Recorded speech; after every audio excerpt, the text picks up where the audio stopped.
I still remember the first time I sat in that BMW 3 Series. The Portimao blue paint gleamed under the California sun, and my hands were shaking as I gripped the steering wheel. 3 years of working 2 jobs, 3 years of saying no to every vacation, every night out with friends, every moment of rest. This was not just a car. This was proof that hard work meant something, but I had no idea that just 2 weeks later it would be gone. Nobody asked me. Nobody apologized. And when I came home to an empty garage, I thought my world had ended. But then my grandpa did something that changed everything.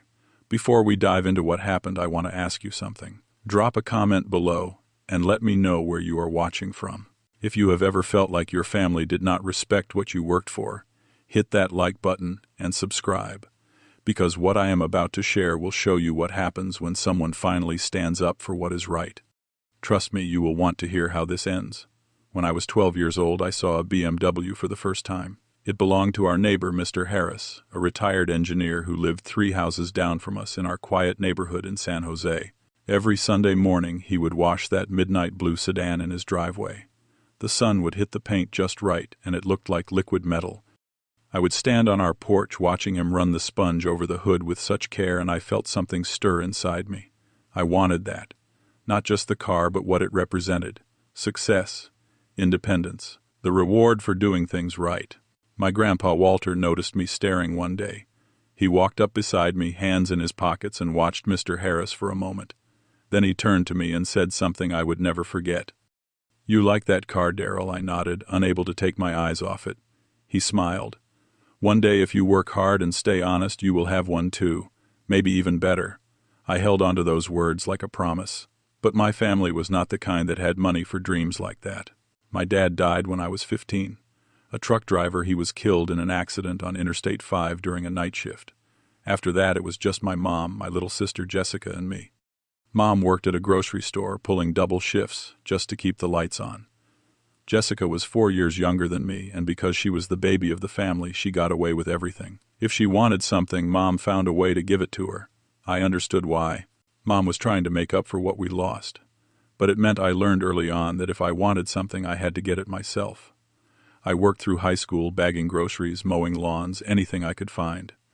I earned a scholarship to study software engineering at San Jose State University, and I worked part-time all 4 years to cover what the scholarship did not. After I graduated, I got a job as a software engineer at a tech company in San Jose. The pay was decent, but I knew it was not enough to buy a BMW outright. So I made a plan. I would save every dollar I could for 3 years. No vacations. No new clothes. No going out. Just work, save, and wait. I moved back in with my mom to save on rent. I took on freelance coding projects at night and tutored high school students on weekends. My friends thought I was crazy. They would invite me to bars, to trips to Lake Tahoe, to concerts in San Francisco. I said no every time. My mom would shake her head and say, "Daryl, what are you doing all this for? Money is not everything." Jessica would laugh and call me boring. But Grandpa Walter understood. He would call me once a week and say, "Keep going, Daryl.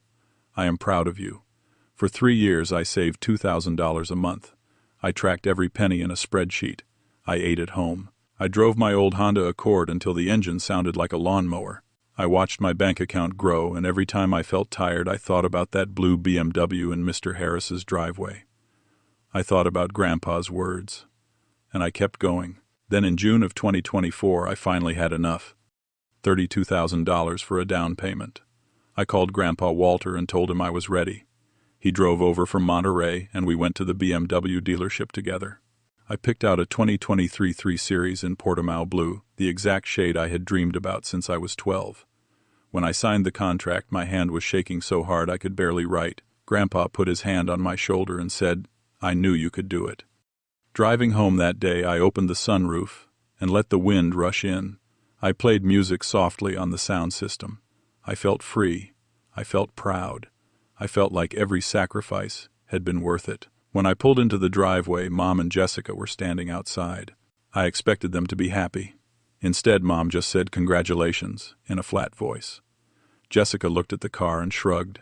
Then Mom added, "You spent that much on a car, you could have helped me with the electric bill." I swallowed the frustration and told myself they just did not understand. But that moment stayed with me, a tiny crack in my happiness. 2 weeks later, everything fell apart. It was a Wednesday evening. I had taken my work car that day because the BMW was due for its first scheduled maintenance. I got home around 6 in the evening, tired but looking forward to picking up my car from the dealership the next morning. I pulled into the driveway and immediately felt something was wrong. The garage door was open. My BMW was gone. I ran inside, my heart pounding. "Mom, where is my car?" She was sitting on the couch watching television, a bowl of popcorn in her lap. She looked up at me like I had just asked her what day it was.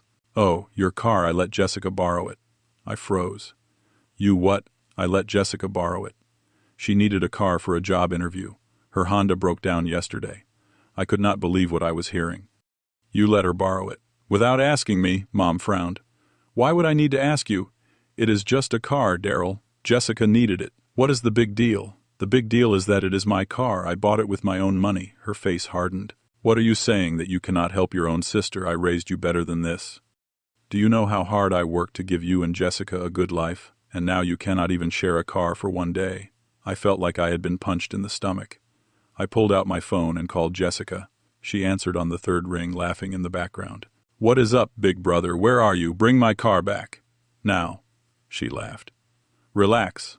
I am at my friend Sarah's place. I am going out to dinner with my boyfriend tonight. I will bring it back tomorrow." "No. I need it now." "Seriously, Daryl, Mom said I could use it. Do not be so selfish. I will give it back tomorrow." Then she hung up. I stood there staring at my phone. My mom was still watching TV like nothing had happened. I heard her on the phone a few minutes later talking to someone.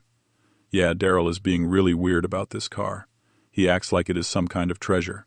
I do not know what happened to him. He does not care about family anymore." I went to my room and did not sleep that night. I kept thinking about the 3 years I had spent working for that car. The nights I stayed up coding until 3 in the morning. The weekends I spent teaching kids Python instead of relaxing, and now my own mother had given it away without even asking me. The next day, Jessica still had not brought the car back. I called her again. I need my car. I need it for one more day. My car is still in the shop. Come on, Daryl. It is just a car." "It is not just a car to me." "Well, it is to me. I will bring it back Friday." "Stop being dramatic." I had no choice. I took her old Honda Civic to work. The air conditioning was broken and the driver's seat had a spring poking through the fabric. My coworkers asked where my new BMW was. I made up an excuse about maintenance. But inside I was burning with anger and shame. Friday evening came. 3 days after my car had been taken, I drove the Honda home, determined to get my car back. When I walked in, Jessica and Mom were sitting at the kitchen table eating pizza and laughing about something. I stood in the doorway. "Jessica, my car, now." Jessica looked at me and smiled. "Actually, I need to talk to you about that." My stomach dropped.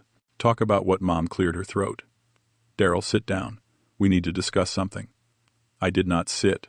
"What is there to discuss?" Mom folded her hands on the table. "Your sister just got a job at a marketing firm. It is a great opportunity, but she needs a car that makes a good impression on clients. I think you should let her use the BMW for a while." I could not process what I was hearing. "Are you serious?" "Yes, I am serious. Jessica needs it more than you do. You work in IT. You just sit at a desk all day. Jessica has to meet clients, go to events. She needs to look professional. Then she can buy her own car." Jessica's face twisted. "Why are you being so selfish? I need this more than you." "You are just being greedy. It is my car. I worked 3 years to buy it." Mom stood up, her voice rising. "And I worked for 18 years to raise you. I fed you, clothed you, sent you to school. And now you cannot help your sister. I am disappointed in you, Daryl. I really am." I felt the walls closing in. She was using guilt like a weapon. I tried to stay calm. "Mom, I love Jessica. But that car is mine. I earned it. If she needs a car, she can save up like I did." Mom crossed her arms. "Fine, if that is how you feel. But remember, you are living under my roof. I can ask you to leave any time I want." The room went silent. Jessica dangled my car keys in front of me, a smirk on her face. "Your choice, big brother." Mom looked me dead in the eye. "You have 2 options, Daryl. Let Jessica use the car or move out." I felt like the ground had disappeared beneath me. My own mother was blackmailing me over a car I had bought with my own money. I looked at Jessica, who was still holding my keys like a trophy. I looked at my mom, who was staring at me with cold determination. And I realized that I had no power here. None at all. That night I sat in my room and stared at the wall. I had two choices: give up the car I had worked 3 years for, or move out and struggle to pay rent, which would destroy my ability to save money. I felt trapped. I felt betrayed. And worst of all, I felt guilty. Was I being selfish? Was I wrong to want to keep what I had earned? But then I thought about Grandpa Walter's words. Work hard and stay honest. I had done that. I had earned that car fairly. It was not selfish to protect what was mine. By Saturday morning I had made my decision. I started packing my things. I would move out. I would find a cheap apartment. It would be hard, but at least I would have my dignity. I was folding clothes when I heard a knock on my door. I opened it to find Grandpa Walter standing there. He was 72 years old, with white hair and a weathered face that still carried warmth in the eyes. But today his expression was serious. "What are you doing, Daryl?" I told him everything. About Mom giving my car to Jessica. About the ultimatum. About my decision to move out. He listened without interrupting, his jaw tightening with every word. When I finished, he was silent for a long moment. Then he said, "Susan did that." I nodded. He shook his head slowly. "Wait here. Do not pack anything else. I need to talk to your mother. Grandpa, it would not help. She has already made up her mind." He gave me a small smile. "I have my ways, Daryl. Trust me." Before I could say anything else, he walked out of my room and went downstairs. I followed quietly, staying at the top of the stairs where I could hear but not be seen. Mom and Jessica were still in the living room watching a movie. Grandpa walked in and stood in front of the TV. "Susan, we need to talk." Mom looked surprised. "Dad, what is wrong? I heard you gave Daryl's car to Jessica." Mom sighed. "Yes, I am trying to teach him to share. He is being selfish." Grandpa's voice was calm but firm. "Selfish. He worked 3 years to buy that car. Do you know what he gave up, Dad? I am his mother. I know what is best for him." "No, Susan. You do not." His voice was harder now. "You are teaching Jessica that she can take whatever she wants without earning it. You are teaching Daryl that hard work does not matter." Jessica spoke up. "Grandpa, I need the car for my job, then buy your own." Daryl did. Mom stood up, her face red. "Dad, do not interfere in my family." Grandpa looked at her for a long moment. Then he pulled out his phone and dialed a number. "Bob, it is Walter. I need to change my will." Mom's face went pale. "Dad, what are you doing?" Grandpa continued, speaking into the phone. "Yes, I want to transfer all my assets to my grandson Daryl. The house in Monterey, the savings, everything." I knew what he was talking about. Grandpa owned a house in Monterey worth about $500,000. He also had around $150,000 in savings. Mom and Jessica had always assumed they would inherit it. Mom's voice shook. "Dad, stop. You are being ridiculous." Grandpa lowered the phone but did not hang up. "Am I? Daryl is the only one in this family who understands the value of hard work. He deserves to inherit what I have built." Jessica started crying. "That is not fair, just because of a stupid car." "It is not about the car," Grandpa said. "It is about how you treat people. I raised Susan to work hard and respect others. But she did not teach you that, Jessica, and I will not reward that." Mom sat down, her hands trembling. "Dad, please." Grandpa's voice softened slightly. "If you want Daryl to stay in this house, give him his car back.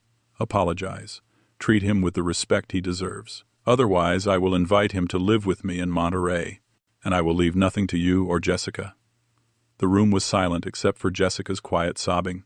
Mom stared at the floor. Minutes passed. Finally she whispered, "You are right. I am sorry." Grandpa nodded. "Then make it right." Mom stood up slowly and walked upstairs. I quickly went back to my room. A moment later she knocked on my door. When I opened it, she was holding my car keys. "Daryl, I am sorry. I was wrong. Here, these are yours." I took the keys, but I did not feel the relief I expected. I felt exhausted. "Mom, why did you do that? Why did you not just ask me?" Her eyes filled with tears. "I do not know. I just wanted to help Jessica. I did not think about how it would hurt you. I am sorry." Jessica appeared behind her, her face red from crying. "I am sorry too, Daryl. I should not have taken your car." I looked at both of them. I could see they were genuinely sorry, but the hurt was still there. "I accept your apology. But things have to change. You have to respect what I work for." Mom nodded. "I will. I promise." Jessica wiped her eyes. "I will too. and I will save up for my own car." Grandpa appeared at the doorway. He looked at me and gave a small nod. Then he looked at Mom. "Susan, I hope you remember this. Family is important, but so is fairness." Mom nodded, still crying. The next few months were different. I stayed in the house, but the dynamic had shifted. Mom started asking before she borrowed anything of mine, even small things like my phone charger. Jessica threw herself into her new job and started saving money seriously for the first time in her life. She stopped going out as much. She packed lunches instead of eating out. And 3 months later she called me, her voice bubbling with excitement. "Daryl, I did it. I bought a car. What already? Yes, it is a used Toyota Corolla, but it is mine. I saved up the down payment myself." I felt a surge of pride. "That is amazing, Jessica. I am proud of you. Thank you." And Daryl, I finally understand what you felt. When I drove it off the lot, I almost cried. I worked so hard for this. I know the feeling. Our relationship got better after that.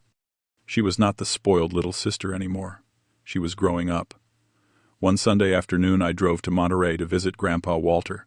His house sat on a hill overlooking the ocean. We sat on his porch, the sound of waves crashing in the distance. The sun was setting, painting the sky orange and pink. "Grandpa, I want to thank you for standing up for me."